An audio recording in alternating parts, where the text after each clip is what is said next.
Trinamool Congress জামাতিদের party আইনের শাসনের মধ্যে দিয়ে গুন্ডা দমন করব। এদের গুন্ডা দমন আইনে সাজা দেওয়ার ব্যবস্থা করা হবে, কড়া হুঁশিয়ারি মুখ্যমন্ত্রী। তৃণমূল কংগ্রেস তো জামাতিদের পার্টি, সবাই জানে। অতএব জামাতিদের সঙ্গে যোগ থাকবে, এটা স্বাভাবিক। এদের বন্দে মাতরম গাইতেও অসুবিধা, যদিও আমরা বাধ্য করাচ্ছি। জাতীয় সঙ্গীত গাইতেও অসুবিধা, 26শে জানুয়ারি হোক 15ই আগস্ট পালন করতে এদের অসুবিধা হয়। আইনের শাসনের মধ্য দিয়ে গুন্ডাদের দমন আমরা করব।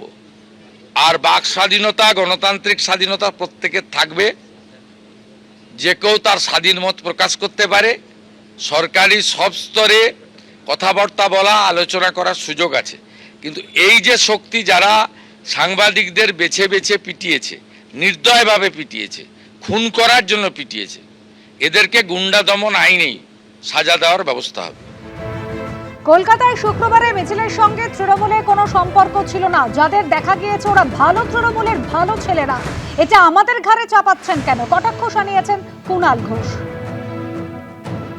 কলকাতায় শুক্রবারের মিছিল যারা অর্গানাইজার বা গোটা বিষয়টা, তার সঙ্গে তৃণমূলের সম্পর্ক ছিল না। যে কারণে গতকাল শনিবার তৃণমূল ছাত্র যুবরা আলাদা মিছিল ডেকেছিলেন।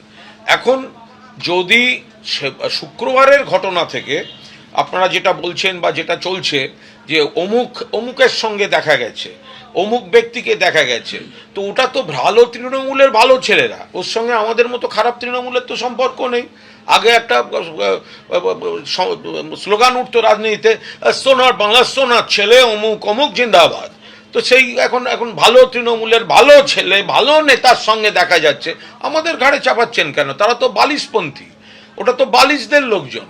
তো বালিশদের লোকজন গিয়ে যদি অসভ্যতা করে থাকে, বালিশদের লোকজন যদি গিয়ে সাংবাদিকদের পিটিয়ে থাকে, অত্যন্ত অন্যায় কাজ। তো আমরা পরিষ্কারভাবে বলছি, কিন্তু দয়া করে ওটা আমরা খুব খারাপ আমাদের ঘাড়ে চাপাবেন না।